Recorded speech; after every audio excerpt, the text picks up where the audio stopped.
Bagaimana pergerakan saham hari ini? Kita telah terhubung dengan analis harta sekuritas Nugroho Fitrianto. Selamat pagi, Mas Rian. Ya, halo, selamat pagi. Ya, tadi dibuka IHSG kembali menguat, penguatannya tidak begitu besar begitu ya. Sekarang sudah 0,48%, ini justru turun di 4.920. Sementara kemarin kita indeks ditutup 1,37% terkoreksinya. Apakah IHSG ini Anda menganggapnya sudah turun begitu dalam begitu, dan prediksinya untuk hari ini akan seperti apa, Mas Rian? Halo, bisa diulangi, Pak? Agak kurang jelas suaranya. Ya, penurunan IHSG yang kemarin begitu cukup signifikan 1,37%, namun hari ini kembali bisa rebound. Seperti apa prediksi Anda? Apakah reboundnya indeks hari ini bisa bertahan cukup lama atau akan terkoreksi lagi untuk penutupan hari ini? Ya, jadi baik untuk dari IHSG sendiri, untuk pada hari ini, kita lihat dulu dari bigger picture-nya, mungkin dari sisi teknikal terlebih dahulu. Untuk dari IHSG sendiri sempat menyentuh titik terendah pada 20 Maret 2020, itu di level 3.911, kemudian rebound cukup kuat sampai 4.975 pada 20 April, atau mengalami kenaikan sekitar 27,21%. Kemudian setelah itu IHSG kembali mengalami fase konsolidasi hingga 20 Mei 2020 sebelum kemudian melanjutkan rally-nya lagi ke level tertingginya kemarin di 5.139 itu pada 20 Juni.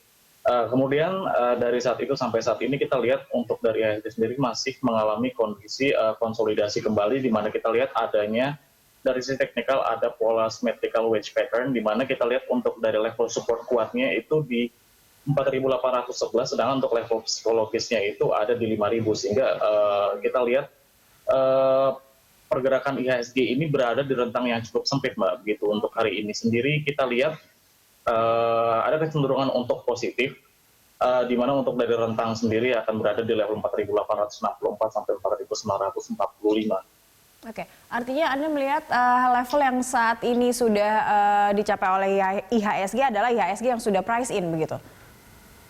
Bagaimana, Pak?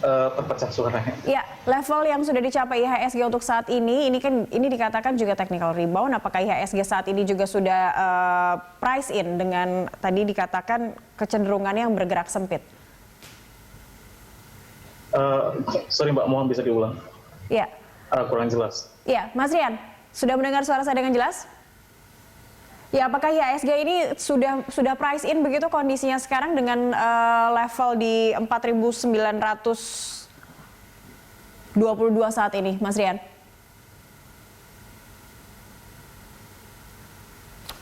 Halo, Mas Rian, masih mendengar suara saya?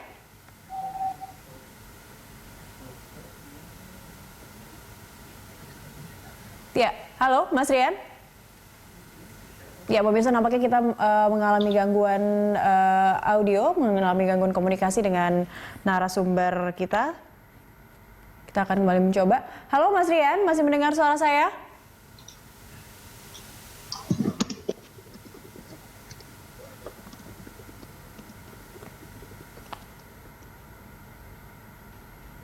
Ya, halo.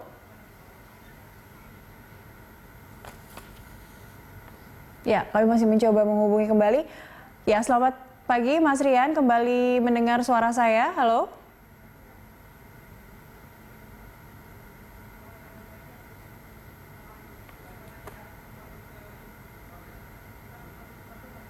Halo. Ya, halo Mas Rian, masih mendengar suara saya? Iya, masih bisa. Oke, kembali ke pertanyaan berikut kedua tadi, Anda sempat mengatakan tadi IHSG atau indeks ini memang pergerakannya cenderung sempit. Apakah ini karena harga IHSG yang sudah price in di kondisi atau di levelnya sekarang?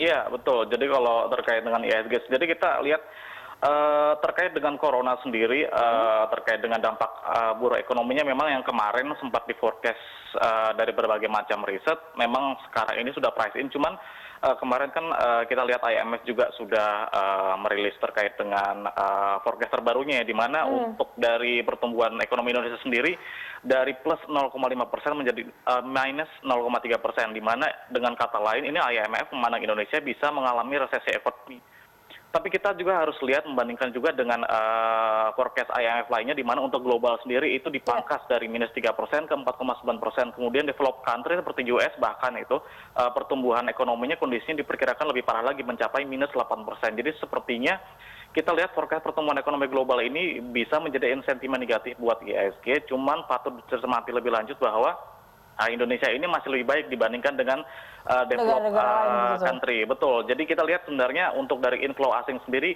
ada potensi untuk masuk mengalir ke Indonesia. Namun kita lihat investor global sendiri dari risk preference mereka pasti masih cenderung berhati-hati, sehingga untuk pembelian asetnya di Indonesia maupun di emerging country lainnya itu masih dominan ke obligasi negara. Di mana yieldnya untuk Indonesia sendiri kita lihat masih menarik. Cuman ini kita lihat menarik juga karena begitu inflow asing masuk ke obligasi negara, tentunya ini membawa penguatan terhadap rupiah kita yang mana secara tidak langsung akan mensupport IHSG. Baik, kalau kita ke dalam negeri ini, Bank BUMN mendapat penempatan dana sebesar 30 triliun dari pemerintah. Apakah ini dampaknya baik begitu terhadap saham-saham perbankan, khususnya karena tadi kalau kita lihat 3 saham perbankan nampaknya cukup memimpin di papan bursa? Ya, betul. Baik, jadi untuk dari pemerintah sendiri memang sudah ada indikasi sekitar 30 triliun itu untuk Himbara, di mana kita lihat stimulus ini baik bagi perbankan serta ekonomi Indonesia secara keseluruhan.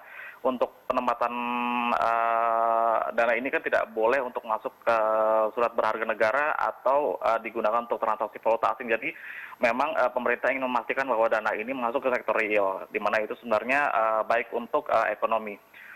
Stimulus ini tentunya sentimen yang baik ya Mbak untuk saham-saham perbankan, utamanya untuk yang plat merah. Namun tentunya kita harus lihat lagi bagaimana dana tersebut nanti akan di-disburse oleh perbankan melalui kreditnya. Apakah nanti bisa terlalu agresif sehingga berpotensi menaikkan potensi NPL perbankan, atau mungkin bisa juga terlalu konservatif sehingga terjadi likuiditas berlebih dan terjadi penurunan pertumbuhan kredit yang pada akhirnya nanti tidak mampu untuk membantu memulihkan ekonomi. Oke, saran Anda mungkin untuk saham-saham perbankan saat ini sebaiknya untuk buy atau justru menghindari terlebih dahulu karena harganya juga masih cenderung cukup tinggi begitu, apa yang bisa Anda rekomendasikan untuk saham-saham saat ini? Kalau untuk saham-saham perbankan memang sebenarnya kemarin itu sentimennya masih positif, jadi kita rekomendasinya saat ini buy on weakness. Buy on weakness, oke. Ada saham-saham apa saja dari perbankan? Kalau untuk perbankan kita masih cenderung memilih untuk plat merah ya, karena sentimennya juga mendukung, di mana yang pertama itu ada BBNI, BMRI, dan BBTN.